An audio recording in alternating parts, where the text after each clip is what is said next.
Loss of the portability election and the Estate of Rowland versus Commissioner case. That is the subject of today's ACTEC Trust and Estate Talk.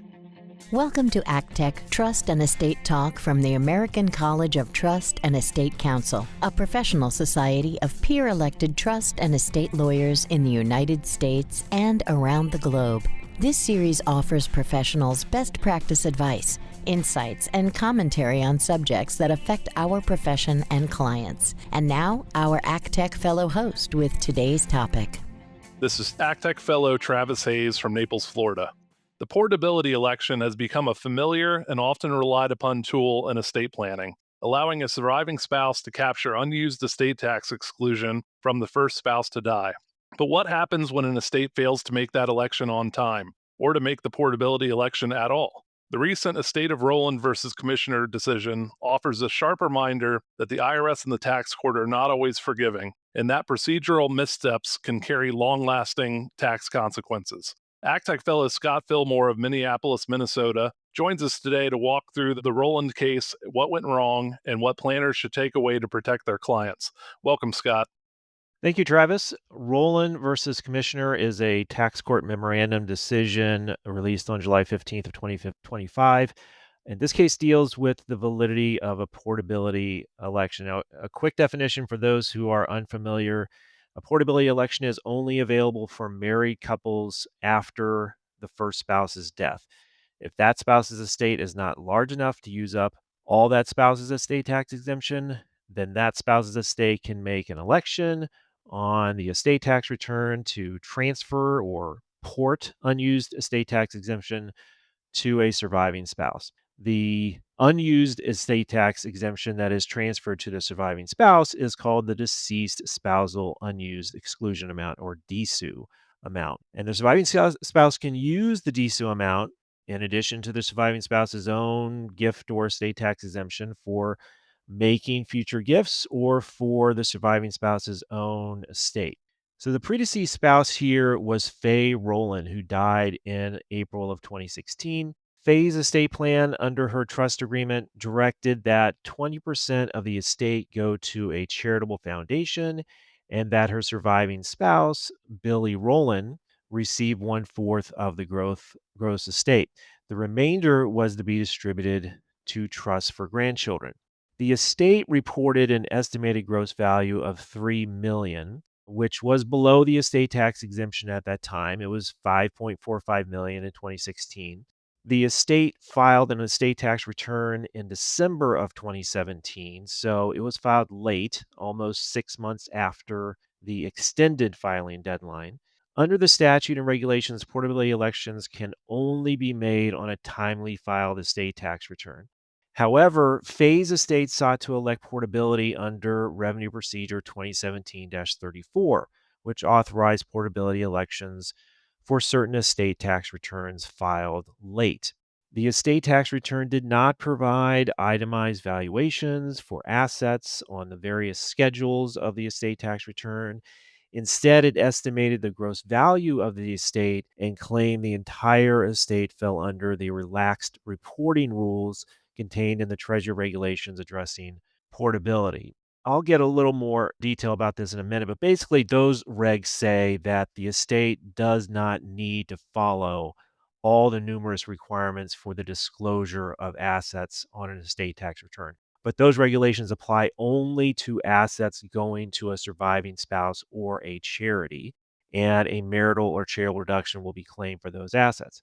Now, on Faye's estate tax return, the estate failed to distinguish between marital and charitable deduction property and other assets.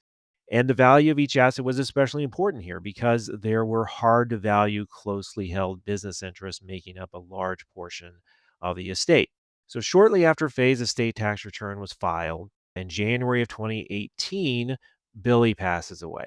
And on a timely filed estate tax return, his estate sought to use Faye's DSUE amount. So Billy died after the Tax Cuts and Jobs Act was enacted in 2017.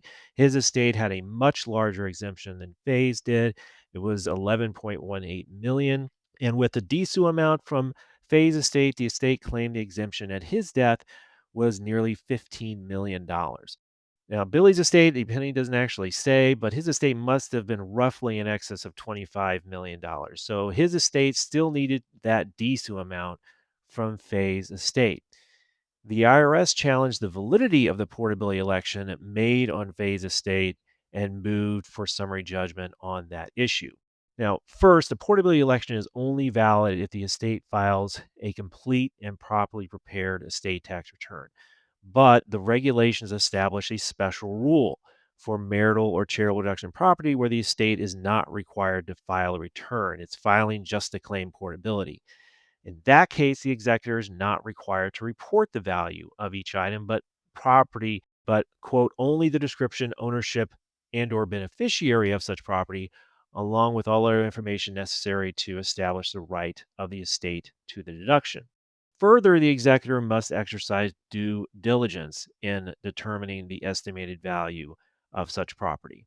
But where the value of the marital or charitable disposition is needed to determine the value passing to someone other than a surviving spouse or a charity, this exception in the regulations does not apply, and the fair market value of the assets need to be stated on the estate tax return. So Faye's estate claimed the relaxed reporting rule for the entire estate, providing only an estimated total value.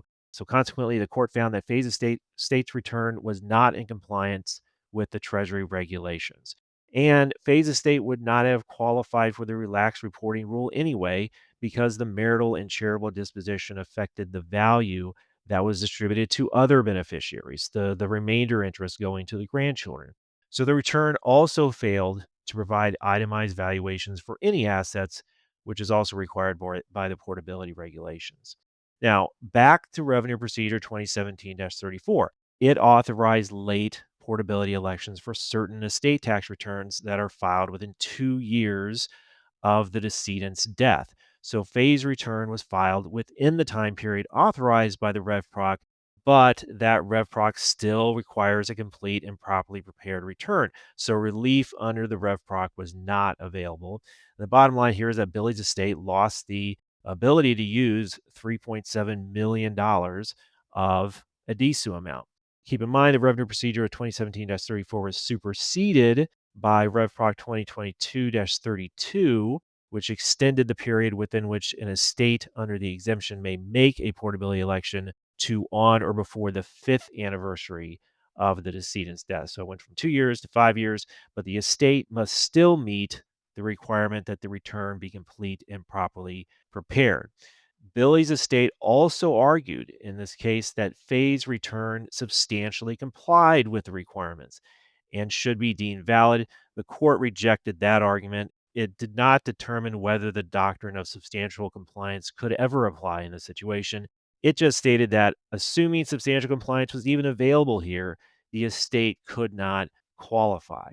So maybe the decision in Rowland is not a surprising result given the facts, but perhaps an example of the problems that can arise after a first spouse's death when an estate plan intends to rely on portability rather than following other alternatives such as funding a credit shelter trust.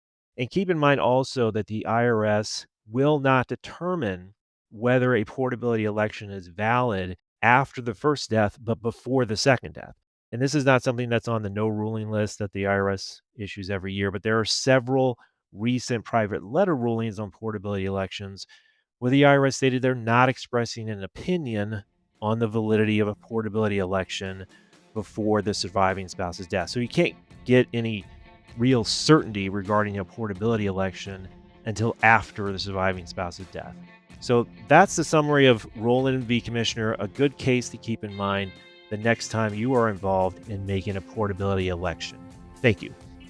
Thank you, Scott, for discussing the Rowland case and the reminders and warnings that estate planning advisors should take from the decision. Thank you for listening to this episode of ACTEC Trust and Estate Talk, the podcast series about wealth planning matters from the American College of Trust and Estate Counsel. To find an ACTEC lawyer near you, visit actec.org.